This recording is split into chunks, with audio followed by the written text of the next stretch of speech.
వాక్యం చదువుకుందాం. సామెతల గ్రంథము 6వ అధ్యాయము. ఇది ఒక ప్రత్యేకమైనటువంటి అధ్యాయం. ప్రభువు నాకు ఇచ్చిన తలంపును బట్టి మన 23వ తారీఖు ద్వారపూడిలో ఆల్ నైట్ ప్రేయర్తో 30 రోజుల విజ్ఞాపన ప్రార్థన సమయాన్ని కలిగి ఉండాలని దేవుడు ప్రేరేపణించారు. 7 గంటల నుంచి 9 గంటల వరకు ఆల్ నైట్ ప్రేయర్ తర్వాత కంటిన్యూషన్ అనమాట. ఇంకా 7 to 9 ప్రతిరోజు జరుగుతుంది.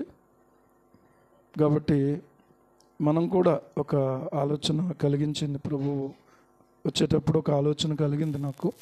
దేవుని చిత్తమైతే మనం కూడా ఒక ఆల్ నైట్ ప్రేయర్ చేసుకొని అక్కడి నుంచి కొద్ది రోజులు వరుసగా 1 గంట సమయం ప్రతిరోజు కూడా విజ్ఞాపన ప్రార్థనలో గడపాలనేది నా ఆశ. మధ్యలో శుక్రవారం ఆదివారాలు గ్యాప్ ఇచ్చిన, ఎందుకంటే పగలు జరుగుతుంది శుక్రవారం, ఆదివారాలు ఆరాధనలో ఉంటాం. కాబట్టి దేవుని చిత్తమైతే దాన్ని మనం కొనసాగించుకోవాలని ఆశపడుతూ ఉన్నాను. హల్లెలూయా. వాక్యం చదువుకుందాం. సామెతల గ్రంథము 6వ అధ్యాయము. సామెతల గ్రంథము 6వ అధ్యాయము 16వ వచనం నుండి 19వ వచనం వరకు చదువుకుందాం. 16 నుండి 19 వరకు. యెహోవాకు అసహ్యములైనవి 6 కలవు, 7 ఆయనకు హేయములు. అవేవనగా అహంకార దృష్టి, కలలాడు నాలుక, నిరపరాధులను చంపు చేతులను, దుర్యోచనలు యోచించు హృదయమును, కీడు చేటుకు త్వరపడి పరుగులెత్తు పాదములను, లేని వాటిని పలుకు అబద్ధ సాక్షియు, అన్నదమ్ములలో జగడములు పుట్టించువాడును. దేవుడి లేఖన భాగాన్ని మన వినికిడిలో దీవించునుగాక. ఆమేన్. ఈ సామెతల గ్రంథం 31 అధ్యాయాలు. రోజుకి ఒక అధ్యాయం చదవటం ప్రతి విశ్వాసికి అది మేలు. ముఖ్యంగా యవనస్తులు ప్రతి ఒక్కళ్ళు కూడా ఈ అధ్యాయాలను చదవటం మంచిది. యవనస్తుల గురించి చాలా అద్భుతమైనటువంటి సూచనలు ఈ సామెతల గ్రంథంలో లేనిదేమీ లేదు. ఏమున్నాయి అని అంటే, ఈ భూమి మీద ఏమున్నాయో అన్నీ ఉన్నాయి. సంఘానికి సంబంధించి ఉన్నాయి, అర్థమవుతుందా? విశ్వాసులకు ఉన్నాయి. తర్వాత ఐశ్వర్యవంతుల గురించి ఉంది, దరిద్రుల గురించి ఉంది, రోగగ్రస్తులైన వారి గురించి ఉంది, ఆరోగ్యాన్ని గురించి ఉంది, పరలోకం గురించి ఉంది, పాతాళాన్ని గురించి ఉంది, న్యాయం గురించి ఉంది, యథార్థత గురించి ఉంది, నీతి గురించి ఉంది. పలానాది లేదు అని మనం చెప్పడానికి ఏమీ లేదు. ఈ సామెతలు 31 అధ్యాయాలు కూడా మనం ధ్యానపూర్వకంగా చదివితే నిజంగా చాలా మేలుకరంగా మన ఆత్మీయ జీవితాలు కొనసాగించబడే అవకాశం ఉంటుంది.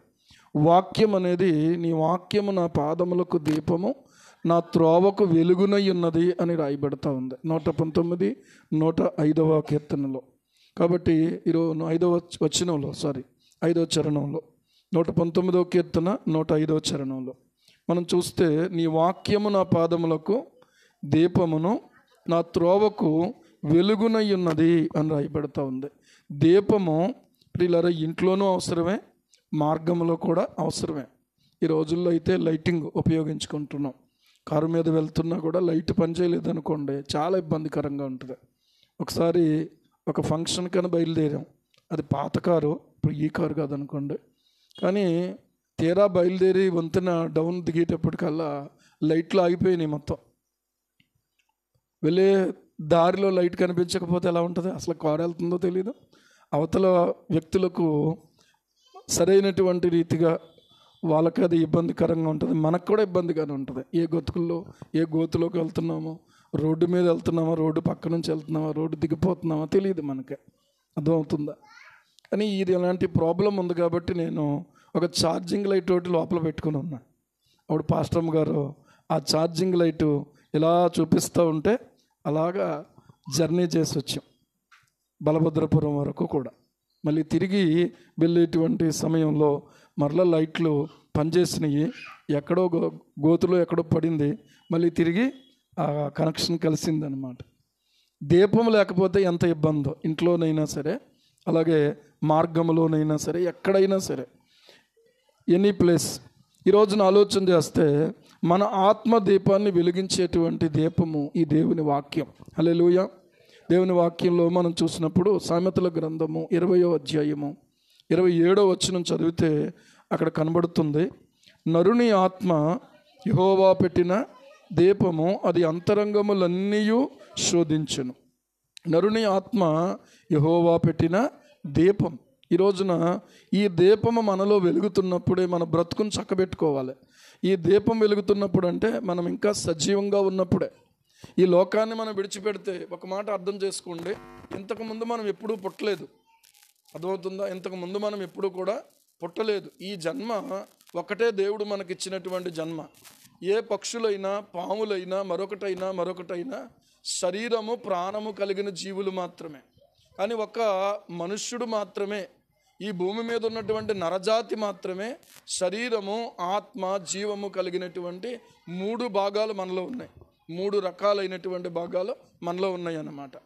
ఈ ఆత్మ లేనటువంటి వాటితోటి ఆత్మ కలిగినటువంటి మనుషులను పోల్చి నువ్వు పూర్వజన్మలు అలాగా, వచ్చే జన్మలు ఇలా పుడతావు అనంటే అది పూర్తిగా బైబిల్ గ్రంథంలో దేవుడు చెప్పనటువంటి విషయం. అది ఎందుకు కారణం ఏంటంటే, ఏమండి, ఒకడు అప్పు చేశాడట. అప్పు చేసినప్పుడు అప్పు ఇచ్చినటువంటి వ్యక్తి డబ్బులు అడుగుతున్నాడు. రే బాబు, నేను ఎక్కడికే పోనరా, అవసరమైతే నేను మళ్ళీ నీ కడుపును పుట్టి నీ రుణం తీర్చుకుంటాను అన్నాడు. అర్థమైందా? అంటే ఎగ్గొట్టే సూత్రమే కదా అది. పూర్వజన్మ సుకృతం అని చెప్పి కొన్నిసార్లు, లేకపోతే వచ్చే జన్మలోనైనా నీ రుణం తీర్చుకుంటాను. అసలు జన్మ అనేది ఉంటే కదా మళ్ళీ ఇంకో జన్మ. లేదు. ఈ రోజున ఆలోచన చేస్తే ప్రియులారా, ఇదంతా కూడా కేవలం మనుషులు తమ జీవితాలను, ఒక అబ్బాయి ఒక అమ్మాయిని ప్రేమించాడు, పెళ్లి చేసుకోమంటే వచ్చే జన్మలోనైనా నేను మళ్ళీ చేసుకుంటాను అంటున్నాడు. అలా ఒప్పుకుంటారా ఎవరైనా? తీసుకెళ్ళి పోలీస్ స్టేషన్లో పెడతారా పెట్టరా? మరి పూర్వజన్మను ఒప్పుకుంటున్నామా? మనం తర్వాత జన్మ ఉందని ఒప్పుకుంటున్నామా లేదా? ఏదో అలా మాట వరుసకు వాళ్ళు ఎవరో అన్నారు, మనం కూడా అనేస్తున్నాం అంతే.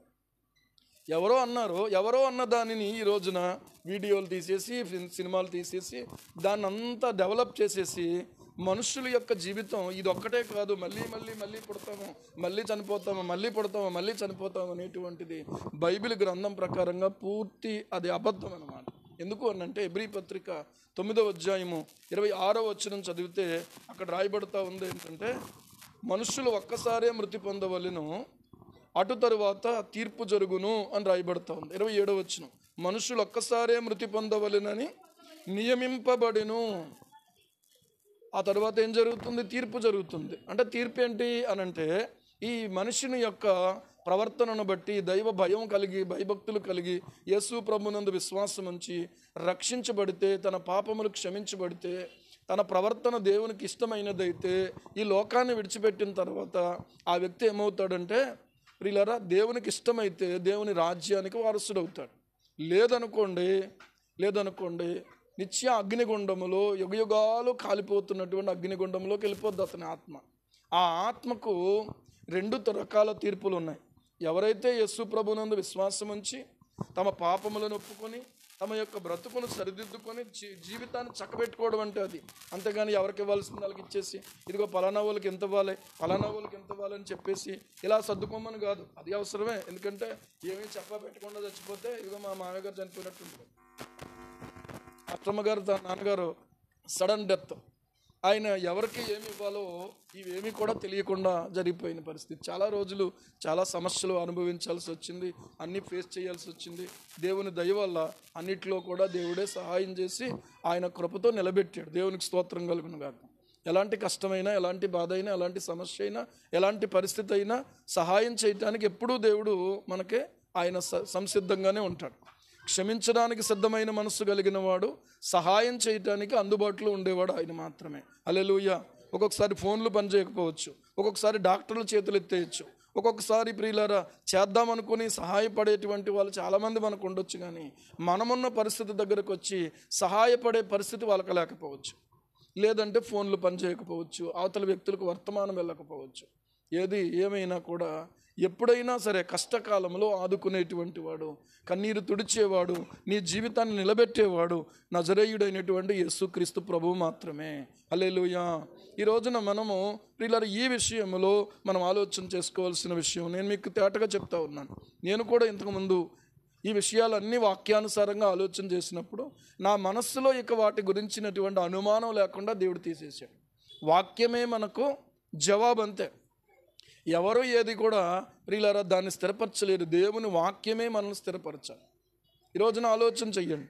శరీరము ఆత్మ జీవము కలిగిన మనుషుని తీసుకెళ్ళి ఒక పక్షిగానో ఒక జంతువుగానో వాటితోనో వీటితోనో పోలుస్తున్నామంటే అది కేవలం అజ్ఞానం మాత్రమే. అది ఏదో పెద్ద నాలెడ్జ్ అనుకోకండి.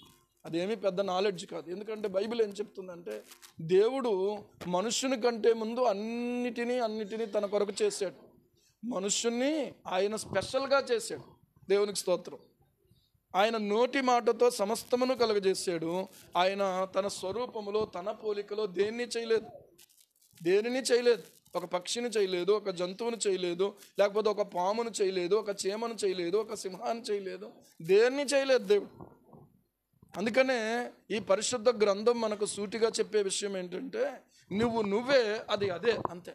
దాన్ని అది అంటాం, కానీ ఈ వ్యక్తుల దగ్గరికి వచ్చేటప్పటికి ఆయన, లేకపోతే ఆమె, లేకపోతే ఈమె, ఈయన అనే పదాలు వాడతాం. ఎందుకంటే ఇది పర్సన్, కానీ అది పర్సన్ కాదు, అది ఇది అని అంటాం. ఏమండి, పాము గారు వచ్చారండి అంటావా? ఎవరన్నా అంటారు అలాగని అనరు. కానీ పాస్టర్ గారు వచ్చారని, లేకపోతే పలానా సహోదరుడు వచ్చారని అంటాం. కానీ ఈ రోజున ఆలోచన చేస్తే ప్రియులారా, లేకపోతే మేడం వచ్చారని, లేకపోతే సార్ వచ్చారని అంటాం. అంతేగాని వాటిని సార్ అని కానీ మేడం కానీ ఎవరన్నా అంటారా? అంటే ఇలాంటి హీనమైనటువంటి వాటిని తీసుకొచ్చి ఉన్నతమైన ఉదాత్తమైనటువంటి లేకపోతే మహోన్నతమైనటువంటి ఇలాంటి ఒక ప్రత్యేకమైన ఉద్దేశ్యంతో దేవుడు చేసిన మనుషుల్ని తీసుకెళ్ళి వాటితో పోల్చుకోవడం అంటే ఇది పూర్తిగా అజ్ఞానమే తప్పింకోటి ఏమీ కాదు. ఎలాగ మనుషులు జ్ఞానవంతులు అవుతారు అని అంటే బైబిల్ గ్రంథంలో ఆదికాండం 1వ అధ్యాయం చదివితే చాలు, అంతే. అందుకంటే బైబిల్ అంతా చదవక్కర్లేదు. ఆదికాండం 1వ అధ్యాయం చదివితే చాలు అండి. వెలుగు కలగగానే కొంతమంది ఏం చేస్తారు తెలుసా? ఏంటి దాంట్లో ఏముంది? ఈ వెలుగు కాదు, మనం ముద్దు పెట్టుకోవాల్సింది యేసు ప్రభు అనే వెలుగును ముద్దు పెట్టుకోవాలి. దేవునికి స్తోత్రం. నేను లోకమునకు వెలుగును అన్నాడు. ఆయన ముద్దు పెట్టుకోవాలి, ఆయన పరిశుద్ధ గ్రంథాన్ని ముద్దు పెట్టుకోవాలి. అంతేగాని దీన్ని ఎలాగనుకున్నా ఒకటి అనుకోకపోయినా ఒకటి, దీనివల్ల ఏమి మనకు కలిసి రాదు. అర్థమైందా? కాబట్టి ఈ రోజున ఆలోచన చేస్తే ధనం ఉంది, అది మారక ద్రవ్యమే, కానీ అదేమి పెద్ద మనకు అది లేకపోతే ప్రియులారా మనం ఏదో అయిపోతామని ఇంకా ఏమండి. ఒకప్పుడు అది లేకుండా కూడా ఇబ్బందుల్లో ఉండి కూడా బతికేమా లేదా?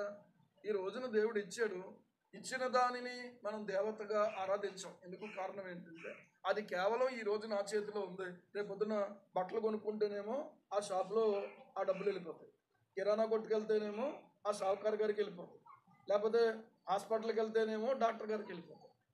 ఇది మన దగ్గర ఉండేది కాదు, ఇది అస్థిరమైనటువంటి ధనం. ఇది అర్థమవుతుందా? ఒకవేళ వీళ్ళ మనం సంపాదించుకున్న ఆస్తులైనా కూడా ఈ లోకాన్ని మనం విడిచిపెట్టగానే ఏదైనా కనీసం ఒక గ్రాము బంగారం అయినా ఒంటి మీద ఉంచుతారా? మా ప్రక్కన ఒక మంచి బ్రాహ్మణ కుటుంబం, ఆయన భార్య చనిపోయారు. చాలా మంచి కుటుంబం. ఎప్పుడు కూడా మేము చాలా ప్రేమగా పలకరించి, ఆయన నన్ను ఏమండి అంత ఉంటారు, నేను ఆయన్నే ఉన్నాను. ఆయన పెద్ద ఆయన దగ్గరికి వెళ్ళి ఏదైనా సలహా కావాలంటే ఆయన దగ్గరికి వెళ్తాను. ఒక రోజున పలానా ఆమె చనిపోయేటటువంటి ఇలాగ శర్మ గారి భార్య అన్నారు. అదేంటి అంటే అదే సడన్గా జరిగిందండి అని చెప్పేసాను. అంటే సడన్గా జరిగింది, మనం ఊహించం కానీ దేవుడు టైం అయిపోతుంది అంతే. మనం ఏమంటాం తెలుసా? సడన్గా జరిగింది, ఇలాగ వద్దనుకోలేదంటాం. మనం అనుకోలేదు కరెక్టే, కానీ మనం పెర్మనెంట్ ఏమన్నా ఇక్కడ పెర్మనెంట్ అంటే మేము అన్న వాళ్ళు ఎవరైనా ఉన్నాం? మనం పెద్దోళ్ళైనా పిల్లలైనా ఎవరైనా ఎప్పుడైనా ఎక్కడ ఏ జీవితం ఎక్కడ ముగించబడిపోద్దు, ఎక్కడ ఈ దీపం ఆరిపోద్దో తెలియదు. కనుక ఈ రోజున ప్రియులారా మనం ఆలోచించుకోవాల్సింది ఆత్మరక్షణ గురించి ఆలోచించుకోవాలి. ఆత్మ దేవుని యొద్దకు చేరడం గురించి ఆలోచన చేయాలి.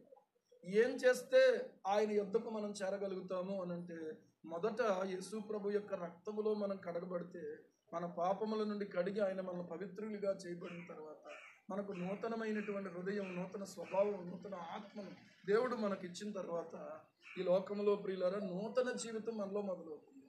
ఇప్పుడున్న కాలం అంతా ఏంటో తెలుసు? గొంగళి పురుగుల కాలం. ఏ కాలం ఇది? ఎక్కడ చూసినా కూడా నువ్వు ఎంత తప్పించుకుందాం అనుకున్నా, అర్థమైందా? మొన్న నేను వాకింగ్కి వెళ్దామని షూ వేసుకుని ఎందుకో ఆలోచించను, గబగబా నడుచుకుంటూ వెళ్ళిపోతాం కదా. షూ వేసుకుని బయటకు వచ్చామంటే అక్కడ గేట్లో నిలబడి ఎందుకో ఆలోచిస్తున్నాను, ఇలాగెళ్దామా అలాగెళ్దామా అని ఆలోచిస్తున్నాను. ఈలోగా నా షూలో ఉందన్నమాట, లోపలికి వెళ్ళిపోయి ఉంటుంది, మారుమూలకి వెళ్ళిపోతుంది కదా, అది షూలో ఉందన్నమాట.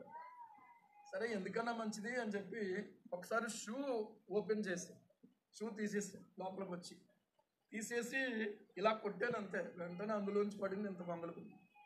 అర్థమవుతుందా? ఎవరికైనా ఇష్టమవుద్దా?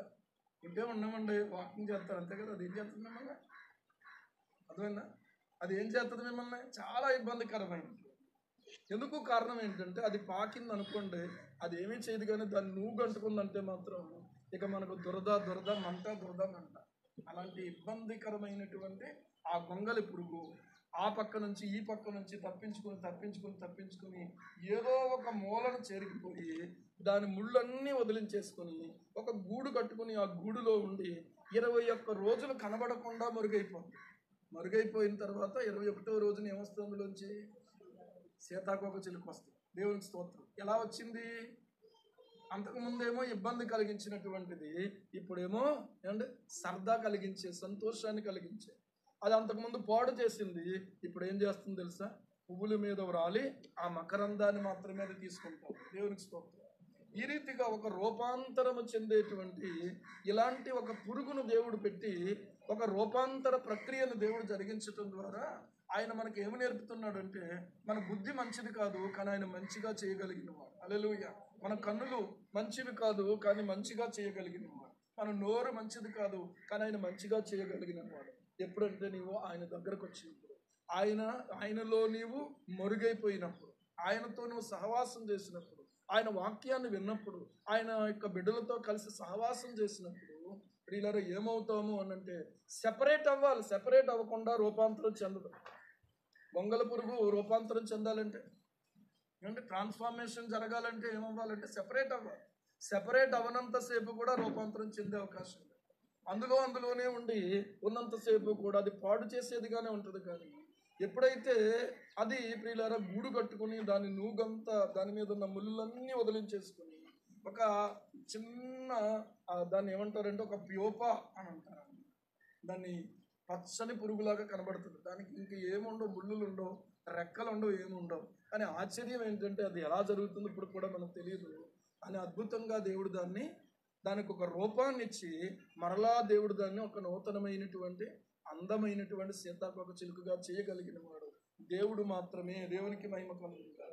ఈ సృష్టిలో ప్రియులారా ఈ విచిత్రమైనటువంటి పరిస్థితి ఎందుకొరకు మన కళ్ళ ముందుకు ఆవిష్కరించబడతా ఉందంటే, నీ బుద్ధిని మార్చగలిగిన వాడిని నేనే, నీ మనస్సును మార్చగలిగిన వాడు నేనే, నీకంటూ ఒక నూతన జీవితాన్ని ఇవ్వగలిగిన వాడు నేనే అని పరిశుద్ధ గ్రంథంలో దేవుడు మాట్లాడుతూ ఉన్నాడు. అర్థమవుతుందా?